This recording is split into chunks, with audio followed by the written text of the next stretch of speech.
We're going to do, in Best for Last, our draft awards. Best and worst of several things. Here we go.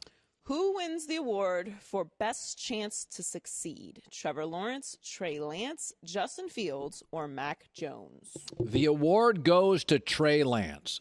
First of all, he doesn't have to start. Garoppolo does. Secondly, he arguably has the best offensive coach of all those players.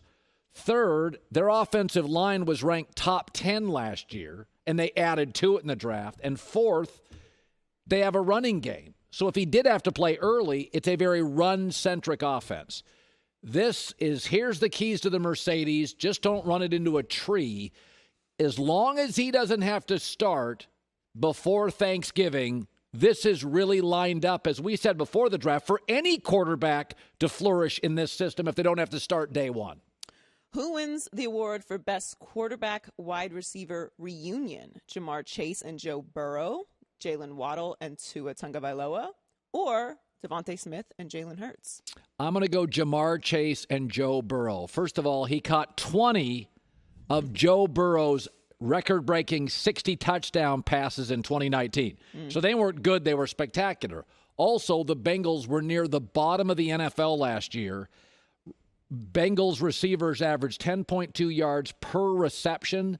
So Jamar Chase is going to be asked immediately to be their big play guy. Now, they have T. Higgins on the other side, but he doesn't have the same body type and expectation. So he will be asked in a kind of a pass-centric offense, make big plays. Who wins the award for biggest steal? Justin Fields, Elijah Moore, Micah Parsons, or Rashawn Slater? Rashawn Slater dropped to 13th. Yeah. And many had him as the best left tackle. He can play left tackle. He can play right tackle. He's going to step in to a roster that's a top 6 or 7 roster. Last time he played in 2019, he took 355 snaps, did not allow a sack. So here's a kid that walks in. This is a machine ready to roll, can play both sides. And the Chargers were patient. They didn't move up. They didn't give anything up. This kid went 13th. Many had him as like the 5th to 6th best player in the draft. I liked his post-draft interview, too. He was so excited. He was. All right, who wins the award for biggest smokescreen? 49ers drafting Mac Jones, the Broncos drafting a quarterback, the Falcons drafting a quarterback, or the Panthers drafting a quarterback? Niners drafting Mac Jones. So let me get this straight. John Lynch, Kyle Shanahan, no leaks in 3 years. And Mac Jones, every third day, there was a massive leak to like ESPN. I didn't buy it. I think initially they may have liked him, but I don't necessarily know that they moved up to third because they had one guy. It's very possible they had 2 or 3. But I said before, I mean, the last couple of days I said, yeah, they're probably taking Mac Jones. But it felt so weird to me that the Niners, very private and quiet, have made all these big moves. Nothing leaks. And this thing leaked every third day. It never really felt right. And by the way, I think they made the right move, not taking Mac Jones.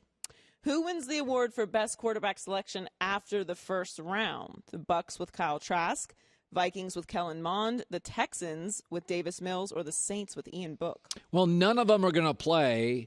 I will say this. Kyle Trask will inherit a good O-line, running backs, unbelievable tight ends, and wide receivers. So if you're asking me who inherits the best situation, he doesn't have to play for 2 years.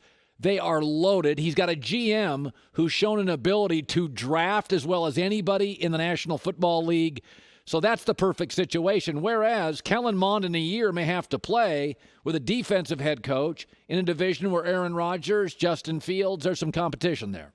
Who wins the award for best Alabama pick? Dolphins, Jalen Waddle, the Broncos with Patrick Surtain, the Eagles with Devontae Smith, or the Patriots with Mac Jones? I actually like Patrick Surtain to the Broncos. First of all, his dad played for 11 years in the NFL. When dad plays for a decade in the league, you got good genetics.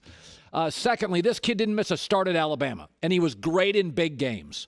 And so I think they went and got Kyle Fuller at the other corner. He's not going to be asked to be the guy. So not going to be a ton of pressure. Dad played, never gets hurt. SEC's got the best wide receivers, so he's one of those can't-miss guys.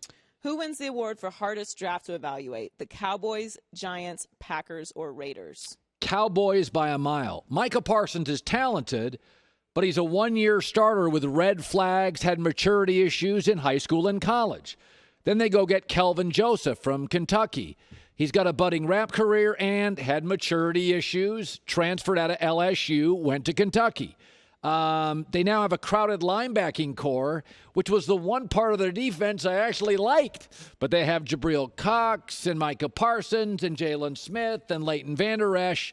Now, Sean Lee just called it a career, but, it could be a good draft, but it felt like some reaches. Linebacking core is a little overcrowded, and they just took some big swings. Who wins the award for least enthusiastic war room? Eagles, Packers, Raiders, or the Texans? I think this is the Packers. First of all, their first pick was weird. They got the second best corner from Georgia. That was their first pick. By the way, Urban Meyer, next day got the best corner from Georgia. You could see a lot of, bro hugs and high fives and all the other war rooms. Then they took a picture of the Packers, and it looked like, a morgue. It's a little bleak. Only decaf coffee in there. Who wins the award for the best draft moments? Browns Macho Man. Yeah. Jalen Waddle sneaking out of the draft room. Mac Jones walk to the stage, or Micah Parsons hug with Roger Goodell? Well, I like emotion, so I'll give Micah Parsons love, the hug to Roger Goodell. By the way, having a 260-pound guy jump on you is not... I was very impressed. And you got dress shoes on? Yeah. A slick surface? He's not going down. Listen, this is why the draft is fun. You get kids from all different backgrounds, and some had great support in high school and college, and some didn't. Najee Harris, that story is amazing. Najee. Najee was in a homeless shelter that him and his family lived in when they were growing up. Yeah, so it's but this is good. This is what it's all about. Hi everybody, thanks for watching. Subscribe here to get the latest from the show. Also, be sure to check out more of the best clips from The Herd, or go watch a few segments from other shows on FS1.